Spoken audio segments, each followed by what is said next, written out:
Andrés Malamud, ¿cómo estás? Bien, María. ¿Bien? ¿Y vos? Bien, mi compañero de facultad. ¿A vos te están gusta decir jóvenes? cuando viene alguien de estudiantes? ¿Entendés? Digo, cachipachi, ¿todo bien? Todo bien. ¿Hizo una buena o una mala elección? Peronismo es ganar. Si perdieron es mala. No importa la los tira números, histórica. pero lo que sí importa es la disputa por la interpretación. Y se están matando, es guerra declarada. Hoy Acércate al micrófono. se están matando. ¿Se escuchó? Entre el kicilofismo y el cristianismo, guerra sin cuartel. Porque quizás el problema grande de esta elección es que no resolvió esa interna, si uno se lo piensa de esa manera, que la anterior parecía haber resuelto una interna, que este resultado reaviva. Entonces quizás el gran problema es que este resultado vuelve a poner la discusión de la interpretación arriba de la mesa y reaviva una interna que parecía que Kicillof había ganado. El problema de la sucesión. Claro. La gente de Kicillof, la semana anterior a la elección, estaba segura de que el domingo celebraban los dos, masculino. Milei y Kicillof. Milei ganaba nacionalmente y Kicillof ganaba en la provincia de Buenos Aires. Y había un candidato presidencial, que era el actual, y un candidato presidencial, que era el desafiante. Futuro, claro. No hay desafiante. No fue la coronación de Kicillof esta elección. Fue la derrota de Kicillof. De Cristina también. Pero aprovechan para... Ella baila. Fue para muy facturársela raro a el él. baile de Cristina. Sí, ¿no? Fue raro ese baile. ¿Por qué crees que ganó Milei? Ustedes ya lo estaban comentando, ¿verdad? Y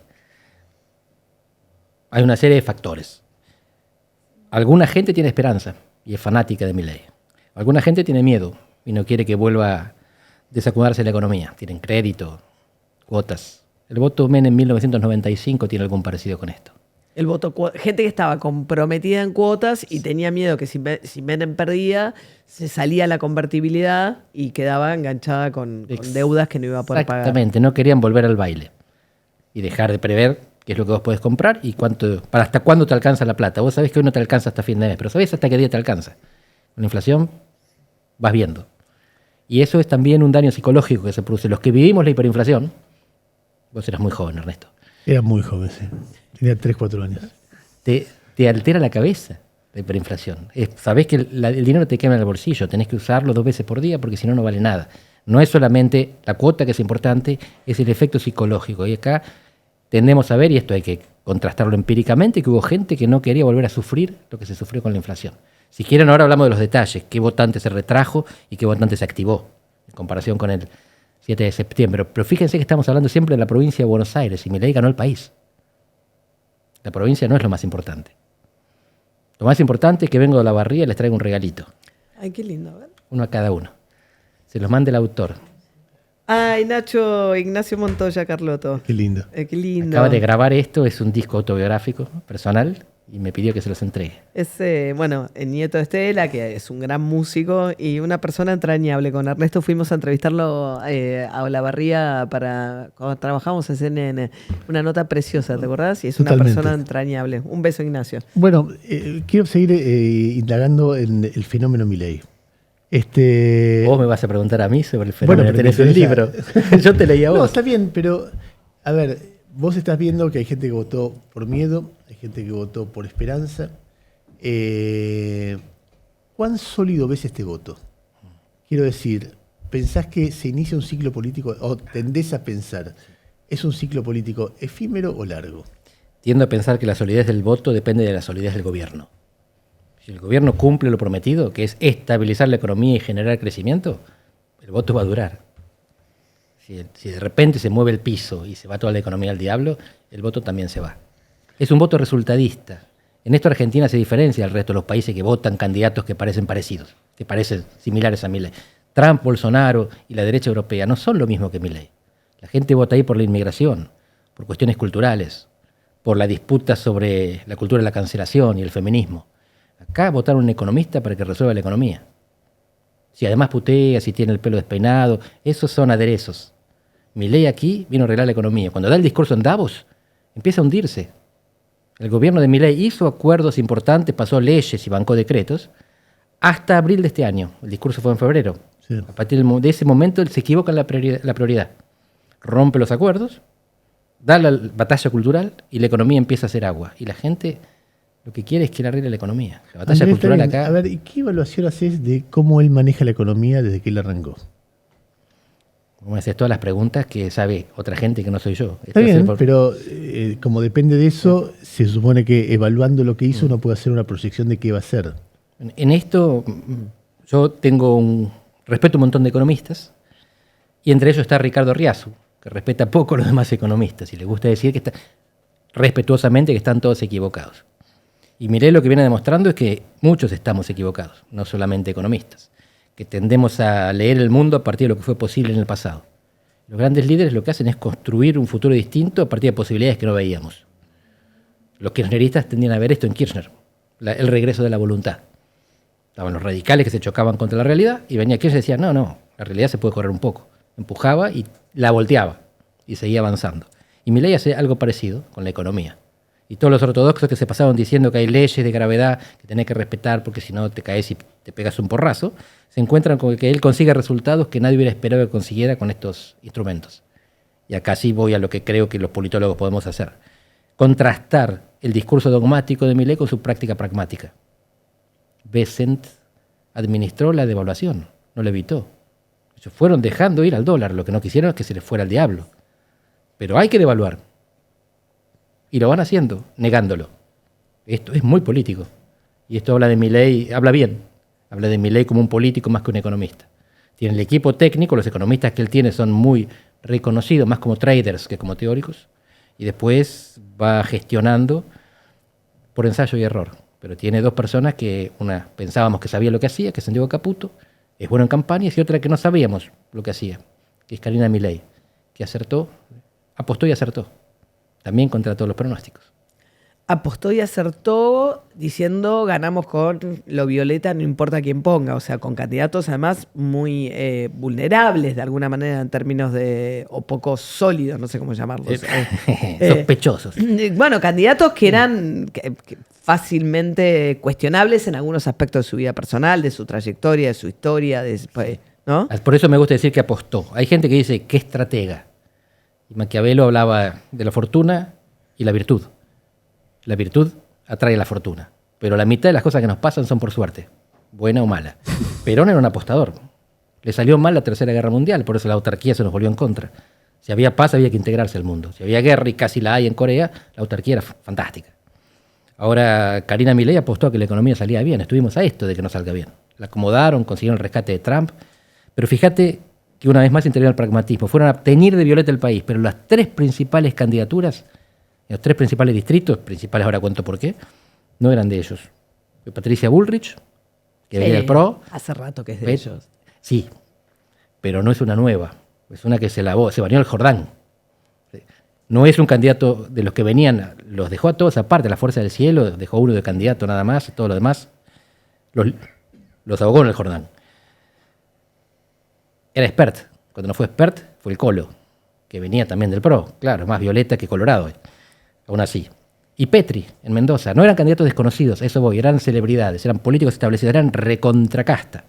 Así que los tipos, si pintaron el país de violeta, te presentaron 20 candidatos desconocidos, pero en distritos relevantes jugaron la segura, la pragmática. Y es donde arrasaron. Sacaron más del 50 en Capital y en Mendoza y ganaron la provincia de Buenos Aires. Para mí esto habla del pragmatismo que tienen y como vos cuando analizás un fenómeno con el que no simpatizás, pero tomás distancia y aprendés a admirar las cosas que tiene aquel que no te cae bien. ¿Qué punto débil le ves? Es siempre la economía el punto débil de Argentina.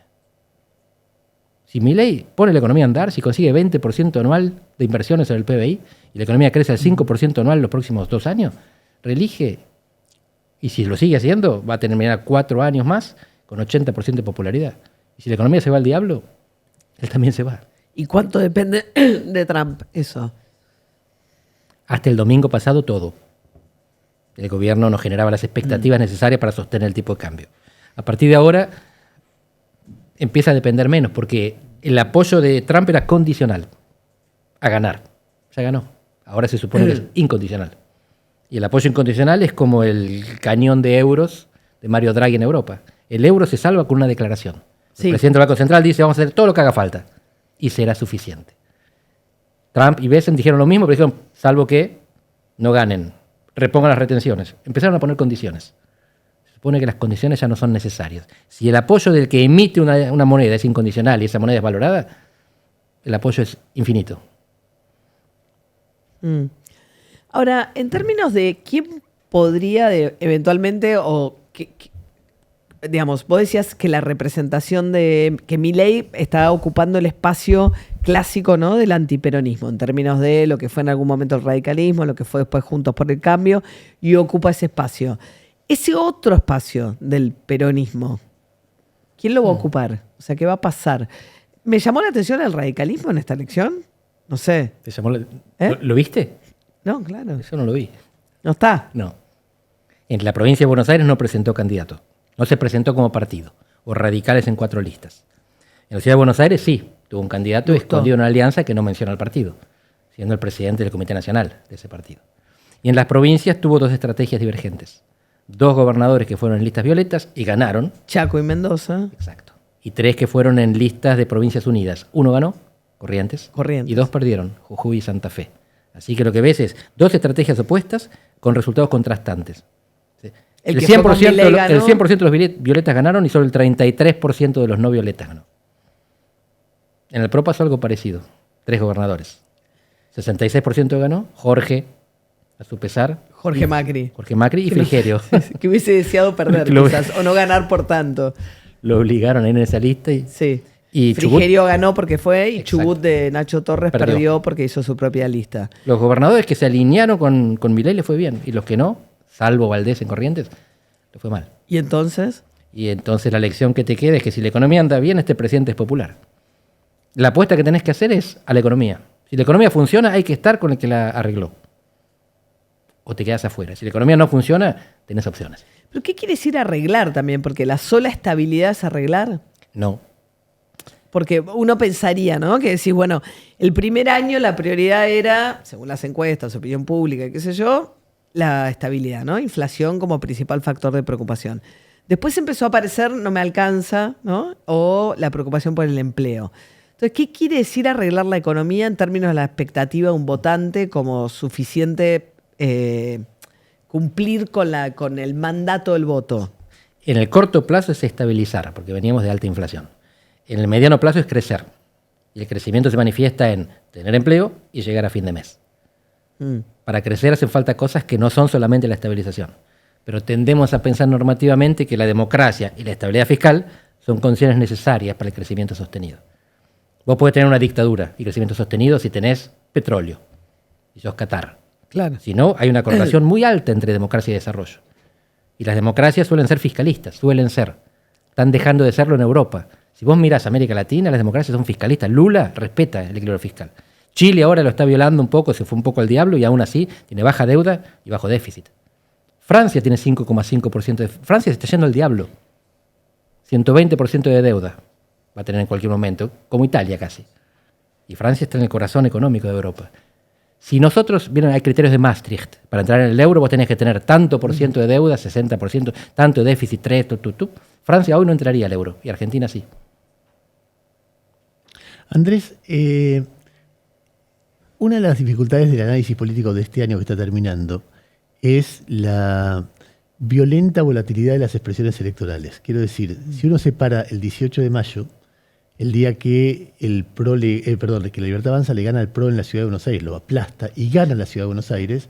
Uno el 30%. Claro, el 30%, claro, pero ese día dice, lo que está pensando la gente es el momento de Milei, es el tiempo de Milei. Pasan unos meses y viene el 7 de septiembre. Y vos decís, no es el tiempo de Milei. En un momento la gente lo ama, en otro momento la gente la odia. Y uno empieza a trabajar con la idea de no es el tiempo de Milei, y viene el 26 de octubre, un mes y medio, y dice, es el tiempo de Milei. Entonces, son datos objetivos los que aparecen, no es que son una encuesta o una percepción o una inferencia de que de tantos datos de desocupación o de desempleo o de, plata disponible para gastar de la gente o de consumo, sacás la conclusión. No, son elecciones en territorios muy grandes que van en un sentido o en otro. Da la impresión que, la pregunta es, entonces, ¿qué pasará mañana? ¿A cuál de todas estas expresiones le crees más? A todas ellas en línea, porque expresan lo que es Argentina, una montaña rusa. Y si vos mirás la historia reciente de Argentina, te vas a encontrar con golpazos inesperados. Los 20 años de predominio kirchnerista Ganaron 4 elecciones presidenciales de 5. Y perdieron 4 elecciones intermedias de 5. Fíjate vos qué irregularidad, o mejor dicho, qué regularidad. La montaña rusa es la regularidad argentina, es nuestra constante. Macri gana las intermedias muy bien en 2017 y en abril de 2018 se desbarranca el plan económico. Con el apoyo de Estados Unidos es difícil que pase esta vez. Sin el apoyo de Estados Unidos era lo más probable que pase esta vez. Entonces lo que uno busca es la novedad. ¿Qué hay esta vez que no haya voto? ¿Por qué esta vez sería diferente? A ver. Por el apoyo de Estados Unidos. Uno puede pensar también que es la disrupción, y es cierto, para cambiar algo tenés que romper lo que está y generar algo nuevo. Milei fue el elemento disruptivo. Pero el problema argentino es económico, no es político. Tenemos paz social, tenemos elecciones rutinarias, tenemos transparencia electoral. Con el sistema anterior, de boleta partidaria, y con el actual. ¿Pero Macri no tuvo el apoyo de Estados Unidos? No, no es suficiente. Sí de Trump. Bueno, está bien, pero tuvo un crédito del Fondo Monumental en el momento de crisis. Ahí está la cuestión. ¿Cuál es? Martín Reidó decía el otro día que la demanda de dólares es infinita en Argentina. Argentina es una economía bimonetaria. Nosotros nos manejamos con 2 monedas y al dólar lo valoramos más que al peso. Cuando Milei dice tenemos superávit fiscal, esta vez es diferente, no es verdad. Porque el superávit fiscal es de pesos y Argentina necesita dólares. Ahí lo que hace falta es que entren más dólares de los que salen.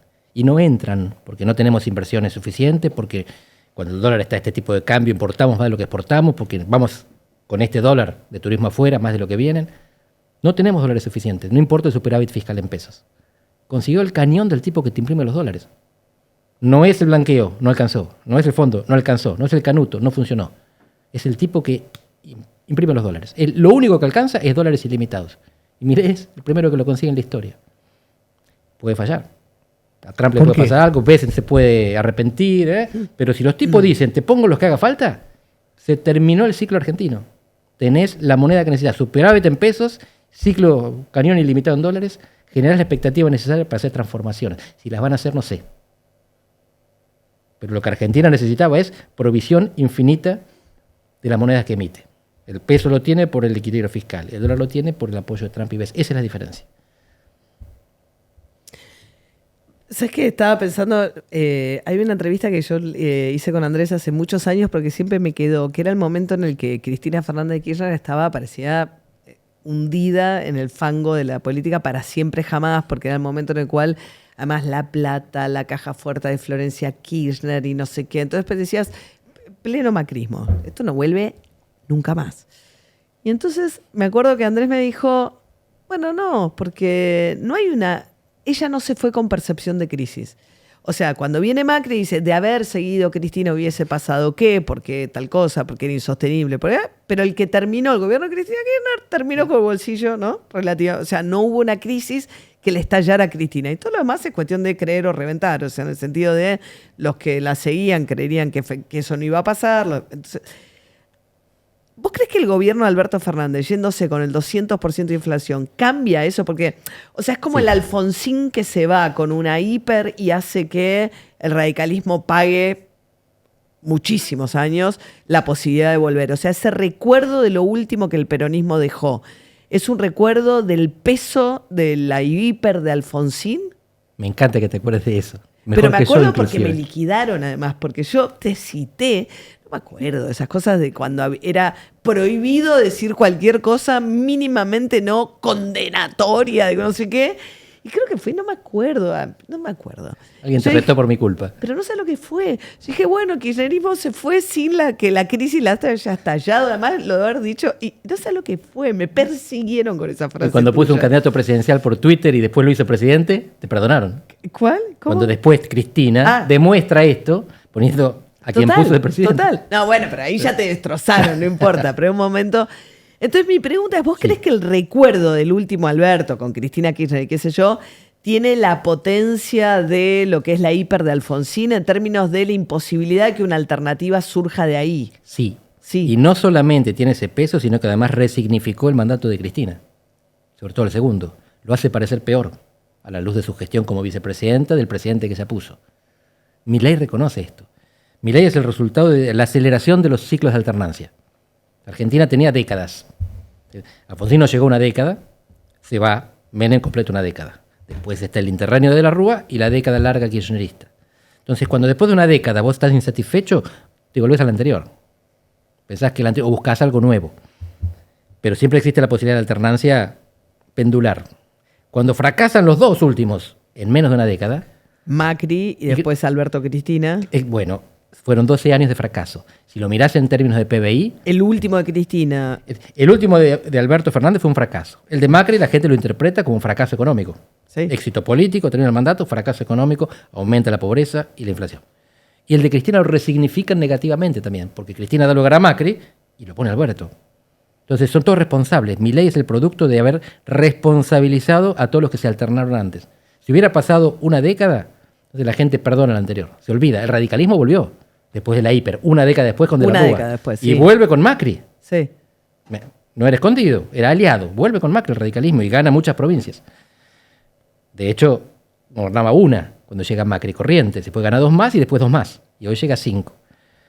Lo que pasa es que la aceleración llevó a la responsabilización en sábana. Milei es el representante de que la gente se cansó de todo lo anterior. Pero sí No que- de lo que estaba, Pero de sí, todo lo que había ahora sí pasado. no quedó nada con resto de lo viejo. Exactamente. Ahora no. Lo viejo no funciona. Ya no. Para la gente no. Y económicamente tampoco. Si vos mirás lo que pasó desde el 2011 en adelante, lo viejo no funcionó. Y la gente lo que está diciendo es eso. Por eso, la alternativa a Milei quizás venga del futuro, no del pasado. Hoy no hay Kicillof candidatos. tampoco en esa lectura. Es difícil imaginar algo más pasado que la cabeza económica de Kicillof. Más anacrónico. ¿Por qué? Porque el tipo, cuando te habla de equilibrio fiscal, bueno, estuvo en una escena de, no sé cómo se llama el programa, en el bar, en un momento en el que está con una chica. Con Virginia Gallardo. Sí. Me parece que ese debate ya lo pinta el cuerpo entero. Y yo tengo respeto personal por él y me parece un tipo decente. Y que lo pones a gobernar y te pasan las cosas que te pasaron cuando él gobernó. Pero no importa lo que piense yo. El hecho es que hay una adjudicación de responsabilidad colectiva. Y él está dentro de esos adjudicados responsables.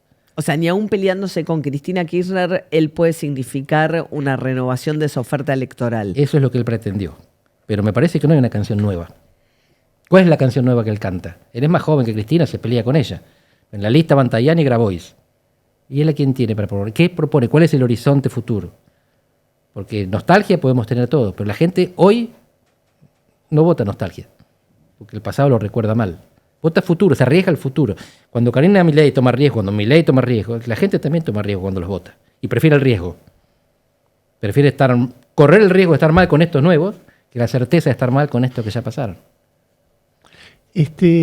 Vos sabés que en el 2015, en el 2011, cuando gana Cristina, hablando con Martín Lustó, yo le digo, che, se queda para siempre. Y él me dice... 2011, la reelección. Y Martín me dice, lo que pasa es que vos no los conocés de adentro y no sabés cómo gestionan.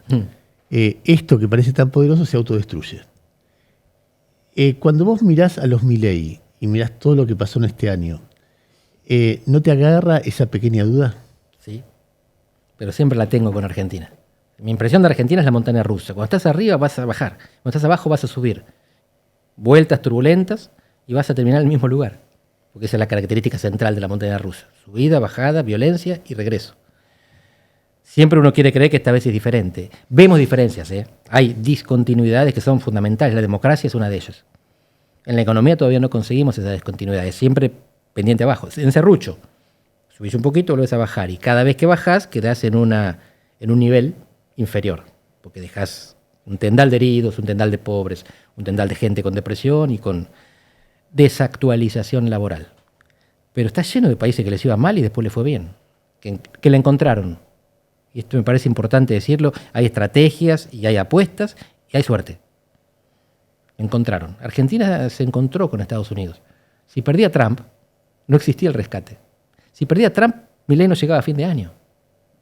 Si no tenía el cañón de dólares. Y Milei hizo la recontrapuesta. Milei visitaba Estados Unidos con Biden presidente y lo iba a visitar a Trump a la convención conservadora. No iba a ver al presidente. Decía, alineamiento incondicional con Estados Unidos, de cualquier partido, pero prefiero este. Si les salía mal los demócratas, no sé si se van a vengar, pero la plata no se la daban. Apuestas, apuestas, apuestas. Ahora, ¿no hay un problema en esa estrategia de quedar preso de una situación geopolítica, una potencia que tiene dos problemas? Primero, vos no estás priorizando tus intereses, sino los intereses de una potencia que te orienta geopolíticamente. Segundo, te genera, yo creo que crecientes rispideces con tu principal socio comercial, que es China, al cual Milei tiene prohibido visitar.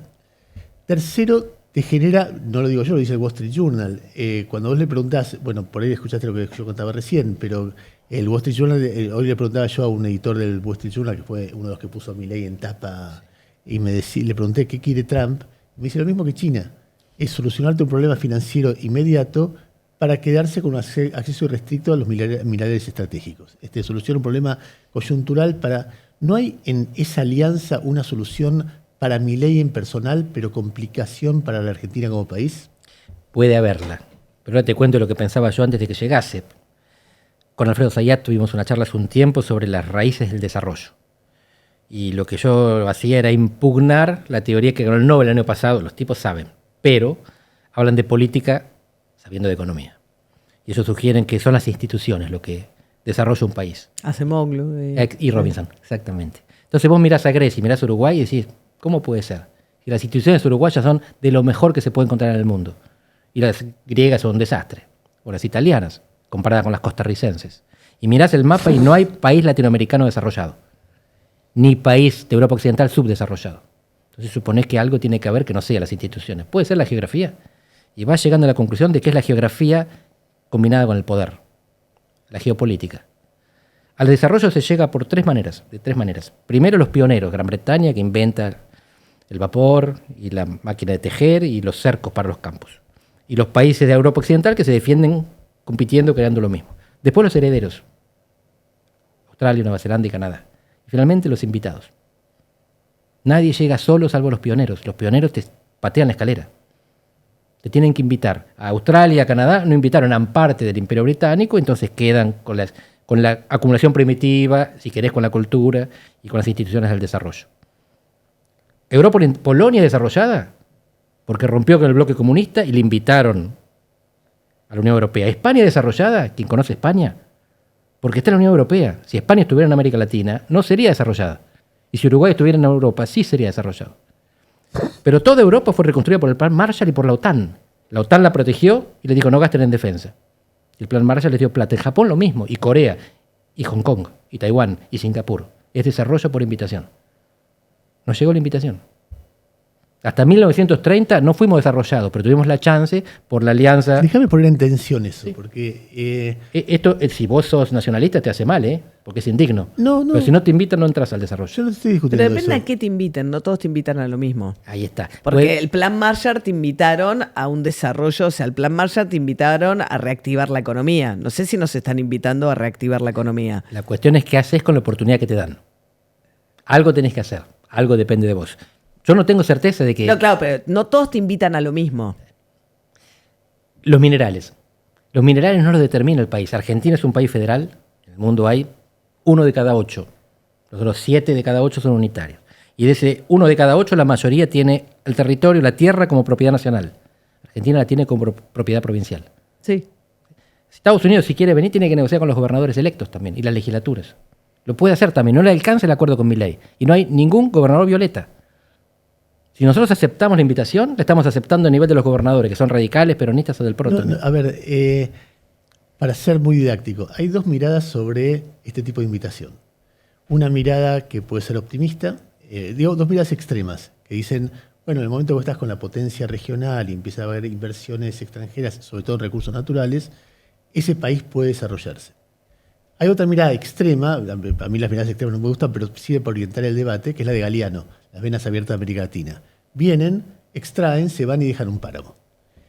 Por supuesto, depende de lo que vos hagas con eso. Lo que a mí me pasa es que cuando vos ves los desarrollos por invitación, como decís vos, veo también que de parte de los invitados hay una apropiación de muchas cosas. Por ejemplo, de tecnología, de conocimiento, de patentes, etc. Entonces, cuando uno ve Corea, cuando ve Japón, cuando ve China, ve algo que vos decís, ¿qué destaca de esos países? Y de repente la electrónica, de repente los autos, de repente al principio la ropa barata, pero después la inteligencia artificial que supera a aquel que fue a invitar a China a desarrollarse. Y entonces vos ves países que tienen una estrategia industrial muy agresiva para después competir con aquellos que lo invitaron. Sí. Finalmente, los que invitan terminan siendo torturados por los invitados porque primero era Japón, después Corea y ahora China como nunca. Y le invitaron también, hace Está bien. 25 años, a la OMC. Hoy Ahora en se día- arrepienten. Bueno, no sé si se arrepienten porque hay muchas empresas que van a estar contentas de trabajar en el mercado chino. Lo que quiero decir es que la discusión es, ¿está siendo invitado, como dice María, como parte de un plan Marshall? ¿O está siendo invitado como un gobierno frágil, ultradependiente, que necesita desesperadamente de ese cañón de dólares para sobrevivir? Para algo extractivista, que Y a finalmente cambio de eso te pero vacían. los países extractivistas De- tampoco son grandes, no querés ser Arabia Saudita Claro, tampoco. no, bueno, pero además, ojalá fuéramos Arabia Bueno, por Saudita, eso, o sea, no, pero se tampoco autoextraen querés ser. ellos. Entonces, ¿Eh? Se autoextraen. lo que yo digo es, Sí. por la experiencia que uno tiene y por lo que uno ve de Milei, ley bases, blanqueo, el nivel de permisividad, el RIGI, no sé, todas estas Sí. cosas, uno tiene una sospecha de que por ahí se inclina más hacia la versión de la historia de Galeano que a la versión de la historia de, no sé, El plan Marshall. del plan Marshall. Entiendo. Yo no firmo ni una ni la otra. Digo, tengo una enorme duda ahí, ¿no? Yo no firmo el resultado. No sé si va a funcionar. Lo que sé es cuál es la intención. Y me fijo en los antecedentes. Y la intención es esa. Y Milei gobierna un país con 11 unicornios. Y está aliado de los tipos que fundaron los unicornios, que son empresas tecnológicas de altísimo valor alcanzado en poco tiempo. Y cuando él pone a su gran amigo Reid en el plan nuclear, con el que quiere ganar el Nobel de Economía, está pensando en tecnologías de avanzada. Y cuando habla de los data centers y de la inteligencia artificial en la Patagonia, no está pensando en extractivismo puro, o extractivismo de datos, si querés. Está pensando en energía barata para industrialización novedosa y minería. No le doy la razón, No, yo tampoco se la quito. le doy la racionalidad. Yo creo que el plan de Milei es racional. No tengo idea si va a funcionar, nunca hay garantías de éxito. Pero él está apuntando al futuro con apoyo extranjero. Vos se lo decís a los nacionalistas y urticaria les va a dar. No, ojalá Pero sea así. esa es la manera de desarrollarse. Decimos un país desarrollado que no haya tenido un paraguas de dólares y de marines. Y acá no hacen falta. Nadie nos va a invadir. Gracias, Andrés. Muchas gracias, Ustedes. Andrés.